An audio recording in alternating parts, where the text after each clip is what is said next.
guys, welcome to my channel. My name is ReadingBear and I hope you are ready for some more stories. And today, we'll take a look at some new I Don't Work Here Lady content. If you enjoyed my content, please don't forget to subscribe to my channel and post some bear emojis in the comment. And now, let's dive right into the stories. The first story is titled Karen Gets More Than She Bargained For. To start off, let me say that this takes place in a not small, not large town in a southern state in the US. This will be important later. A friend of mine has kept bugging me to post this, so I broke down and finally did. I have to apologize for the length, but I can't think of any other way to tell the story. So, I had been out doing some things for work and was heading home when I realized that I didn't have any wine and was having people over for dinner that evening. I decided to stop off at a liquor store, as I decided to not only buy a few bottles of wine, but a nice bottle of whiskey as well, as I was running low, and where I lived, you could buy wine and beer in a supermarket, but hard liquor could only be purchased at a liquor store. As it was a place I went to frequently, I knew most of the people who worked there, so I chatted for a moment with the Tom, behind the counter, as there were no other customers at the time. After our conversation, I went over to where the wine was and started looking to see what was available and what I would like for the evening. I guess I had been searching around for about 20 minutes or so, pulling bottles off the shelf, reading the labels and putting them back, and was so engrossed in what I was doing that I hadn't noticed that there was someone else that had come in. Tom had yelled to me, a few minutes earlier, that he was going to run in the back and pull some boxes to restock the shelves, and he knew I could spend hours looking at wines, just to pick the right ones, that if anyone came in to give him a shout. As I was kneeling at one of the shelves, I felt a presence behind me and heard a not-so-subtle, clearing of a throat. My first thought was that someone wanted to get into where I was, and being so oblivious to my surroundings, I hadn't noticed them there. Not looking up, I said, "Sorry," and moved slightly to one side, continuing to take bottles, read the label and put them back. Then, I heard the second, much louder, ahem. Now, let me explain that the store had no real dress code for their employees, except that they needed to look neat. I that day was wearing a black suit with a black shirt. No, I'm not a member of the family, and my name doesn't end in a vowel law, but this will be important later, not something you would see an employee wearing here. This was then followed by Karen. Yes, what else would I call her, speaking? Karen. I swear, I have nothing but problems with you people who work here. You never want to help. Now, I do have to say, I have never had a problem with ever getting help here, so I start to tell her, Tom is in the back. Let me call him to which she interrupts, no, you are right here, you can help me, or are you too lazy? I start to say, sorry ma'am, but I don't work here, and stand up and got only half of it out when I guess she saw my white collar. Yes, I am a priest, and while I usually wear normal clothes if I would stop at this store, I had been coming back from a hospital visit at the time and all the employees knew who I was, but you know, appearances. Anyway, she took one look, stepped back, dropped the bottle she was holding and started stammering. I guess that's seeing a preacher, buying liquor, it's down south, more Baptists than Catholics, so anyone in black is a preacher. She lost her ability to reason. By the way, some of the biggest drunks I know are preachers, and started screaming like a banshee. I couldn't comprehend much of what she was saying, but did catch a, how dare you, or a, going to hell, here and there. I tried to calm her down, with no such luck, and Tom must have heard the commotion and sprinted out of the back. About the time bottles started flying, as well as a purse and some flailing arms. Rather than come over to where we were, it seems that he went over to the counter and dialed 911, and a few moments later came over to us and tried to get between her and I, but Karen wasn't having it. While I had done a pretty good job of avoiding or deflecting the projectiles, arms and purse, Tom wasn't so lucky and was hit square in the forehead with a bottle, sending him flying into an entire rack of wine. Fortunately, as this happened, the police had arrived and seeing the wild banshee making another run at me, subdued her, taking her to the floor and restraining her. The officer that had arrived, sensing he would need a bit of assistance, called for another officer, and held her down until help arrived. He also called for an ambulance for Tom, seeing he was dazed, and the blood running out of his head and a few places she had caught me. Every time he tried to ask what had happened, she would start her ranting again and no one could get a word in, or understand anything she was saying. Help arrived about 5 minutes later and they dragged. Yes, they had drag her as she wouldn't move, except to kick and spit at the officers. The paramedics, who I knew from visits to the hospital, arrived a few minutes later and treated Tom and myself. Though I kept telling them that Tom was worse off than I. Tom ended up going to the hospital to get checked out and get a few stitches, so the officers took his statement there and I gave them mine at the scene. I found out later that she was the wife of some big shot lawyer. Aren't they always? And he ended up getting her off on community service and no one was ever able to find out why in the world she went off like that. I guess the realization that clergy are actually human beings just did her in. Everybody else ended up being just fine and Tom never stopped telling the story as long as I lived down there. This is my only, I don't work here, lady, experience. Though sure as heck not nearly my only, Karen, story. Those will have to be for another time, and thank God. Again, I am sorry for the length of this, but I hope you enjoyed it. The next story is titled Lady Blocks Driveway, Then Gets Ticket. I came downstairs for ice cream earlier today, because ducked this heat wave, looked out the window and saw a car reversing into a space that only half the car fit into by the side of the road, going past the dropped curb and blocking part of the driveway. This lady gets out, and I'm like, okay, she's parking there, that's not good. I open the front door and call out to her. Excuse me, your car doesn't fit there. Lady looks at me. I just need to go to the shops. I'll only be 30 minutes, it's fine. I've heard this crap so many times. It's never just half an hour. No. My mom will need to get into the driveway when she gets back from the shops, and you're blocking the driveway. Lady cuts me off. It's fine. She leaves, leaving her car blocking the drive. I figure I'm too tired for this crap, and if she's still there when my mom gets back, she can phone up the council. Sure enough, my mom gets back an hour later and the lady's car is still there. Guess who got a ticket? Lady comes back later and sits and huffs in her car. She then gets out and takes photos on her phone of the car, that was significantly past the dropped curb, and of my mum's number plate. I'm not sure what she's trying to accomplish. The traffic warden who gave her the ticket also took photos of her car, as they always must do. But she's welcome to waste her time trying to dispute the ticket. Enjoy your fine for being too lazy to drive to any of the nearby car parks, lady. I hope it was worth it. The next story is titled Lost in IKEA. I guess I am your guide. Well, it's been a while read it, but I actually find myself with spare time, so here is something recent. I had been going to my local IKEA to pick up bookcases, bedside tables, and whatever else I needed for my new apartment. It's about half an hour away, so I have been going after work, still dressed up in work clothes. My job is an office situation, and I wear a shirt and tie. So I guess I can't blame the confused-looking old-timer who accosted me in the As Is section. Old-timer. Do you work here? Me. Nah, I just dress up. We share a laugh and he looks disappointed and lost.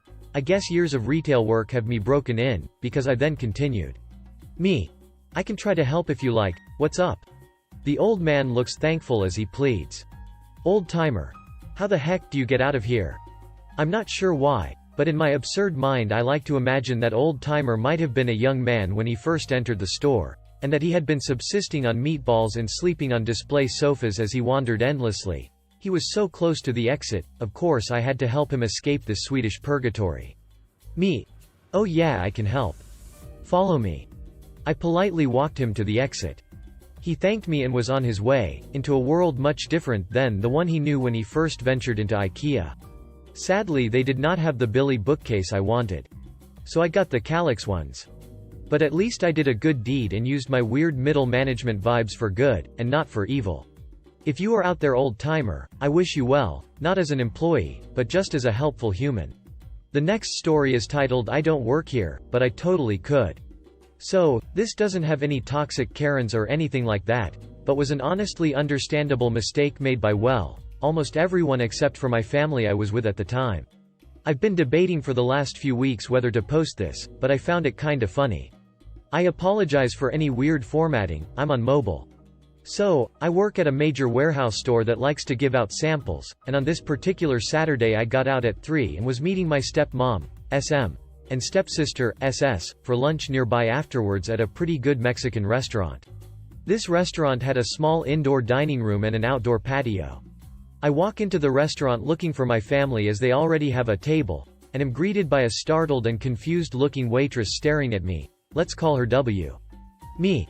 Hi, my mom and sister already have a table. I just don't know whether they're in the dining room or patio. Do you mind me glancing around to find them? W. kind of frozen and confused for a reason unknown to me. Oh, sure.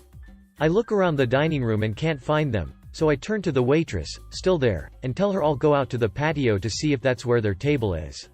She very softly says okay, and I find my family out on the patio. I sit down and get introduced to our waiter, Alex.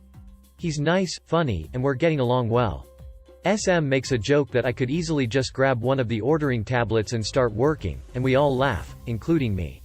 I think it's funny because before my current job, I had worked as a waitress for a few years, and think that before I'd come in it must have been talked about to Alex.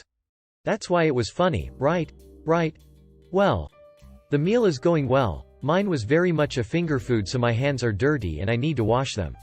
I go to the bathroom to do so, and I have to walk through the entire restaurant and dining room because it's at the far back of it, the door being right next to an outside door that leads to the dumpster.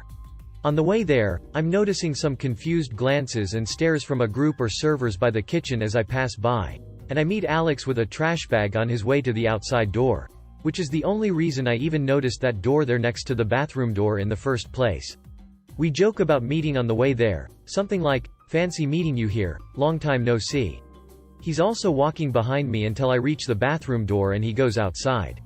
On my way back to the patio after washing my hands, I'm ignoring those same questioning looks again. I think it's weird, but I also have anxiety, so maybe I'm just overthinking things, or at least that's what I tell myself. I meet Alex at the table, and the following conversation goes as such. Alex. Ha. I beat you here. Don't feel bad, though, I just came around the back outside. Me. Wow, okay cheater. Getting employee rights like that. SS. Well, all you have to do is act like you work here and you'd have those rights, too. Me. I think I'd have to be in the proper uniform to even try something like. And then I look down, and everything makes sense. Dear readers, you all know the typical server uniform, right? All black. Well, this restaurant is no different, as the servers here wear a black button-up, black pants, black non-slip shoes, and a black waist apron with hair tied up or back if it's long. Having just come from a shift of handing out alcohol samples at work, my uniform is a black button-up, black pants, black non-slip shoes, and my hair in a high ponytail. The confusion of the waitress at the front door, and questioning looks as I was walking through the restaurant, seemingly knowing where I was going as I headed to the bathroom. It all suddenly clicks for me at that moment. Everyone thought I worked there, including the staff. Me, starting to laugh. Oh, I'm so dumb. I'm wearing you guys' uniform. No wonder everyone was looking at me so weirdly. Alex, also laughing. Yeah, the others actually stopped me to ask who you were and if I was training you. I told them you were just a customer, and they asked why you were shadowing me when going outside then. I told them I was following behind you because we happened to be going the same way. This is something we all continued laughing about until we left, because I managed to confuse an entire restaurant staff, excluding my waiter, into thinking I was some kind of new hire that nobody was told about. Again, I know this isn't anything particularly exciting, and there was no conflict or entitled person involved demanding I serve them or anything, but it was definitely an "I don't work here" situation that my family, and my waiter found very amusing and entertaining. Maybe it put a little smile on someone's face, who knows? Thanks for reading this far, and I hope you all have a lovely day. The next story is titled Yay I Know Where It Is. I don't know if I have an approachable demeanor or just look knowledgeable or what, but 9 times out of 10, I will be the one confused or lost strangers come up to and ask for assistance. Anyway, I was at the supermarket store with my mom, and this older man asked me where greeting cards are. So since it was right there, I took him to the section. He then asks me where in the section the birthday cards for daughters are. Okay, I show him. Then he asks me for one for his adult daughter that's not too mushy but sweet. So we read a few and I pick one out and he thanks me. It gets funny when an older woman, who I'm assuming is his wife, comes over and they pretty much start to demand that I show them for the whereabout for 6 more items. I think it's kind of amusing, so I'm doing it when my mother pulls up the cart and says, "Where have you been?" I say helping them shop. They look at me and I say, "I don't work here." The people in the blue smocks do. I pointed out a young man stocking shelves. I said, "Ask him." I just walked away, not sure what they thought. The next story is titled Do You Even Work Here? I was working in our pram store and a lady with her mother comes in and asks for assistance. They wanted to know how this pram collapsed down. I showed them, but before I had completed it they asked to see the next one, then the next, then the next.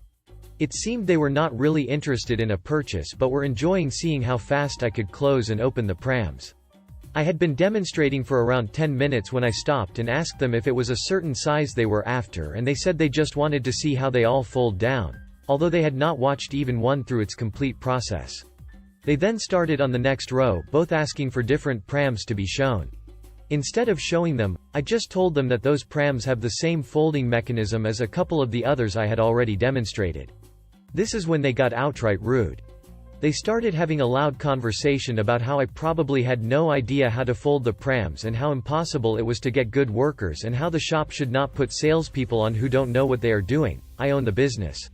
I am just standing there watching them do all this. Then they turn to me and ask, "Do you even work here?" I said, "No. No I don't," and walked away. Customers can be so rude. The next story is titled "Okay, Karen, She's Fired." Happy now? I've just come back from a quick trip to the States, via 2 days in Germany, business, don't ask. So, of course, being British, and having read so much about people's experiences in places like the Wall of Mart's Wheel, I had to see one for myself. I'll admit, I went to a load of other places, and I can't remember what uniforms people wore, so details are sparse in that respect. This story starts with me walking through the Wart Mall, at once impressed with the range and the prices, and faintly horrified by some of the food. As I'm walking through, I hear the dreaded harumphing of an approaching needy wild Karen. She wasn't looking at me, but at a teenage girl. Now the girl was wearing jeans, jacket, handbag, and absolutely no uniform. This Karen starts whipping up a storm of demands and threats, and the poor girl looked like she was about to cry. Something had to be done. I decided that I'd intervene, but before I'd taken 2 steps, a genuine, bona fide suit-wearing legend arrived, and all right, I didn't know he was a legend immediately, so I am getting ahead of myself. Legend. Booming over Karen's squawking diatribe. What seems to be the problem? Karen was taken aback by his voice, but soon regained hers, and started complaining about everything the girl hadn't done, and how she should be fired, blah blah blah. The guy turns to the girl and says, "Right, I'm officially promoting you to customer. You're fired. Enjoy your shopping experience." The girl had clearly figured out what he was doing, and couldn't stop grinning. The legend turns back to Karen and says, as the title suggests, she's fired. Happy now? Karen saw the girl still smiling and decided she was even less happy, nearly shouting, "But I want her to get something or other," and the legend stops her in her tracks, and says, "That's a customer you're harassing. If you continue to harass her, or any other customer in this store, I'll have those large men from security haul you out the shop." Karen harumphed again, albeit more quietly, stuck her nose up in the air, and stalked off. As she got to the end of the aisle, the teenager just burst out laughing, and it was such an infectious laugh, the legend joined in. Brilliant. If you enjoyed the video, please subscribe to the channel and post some bear emojis in the comments.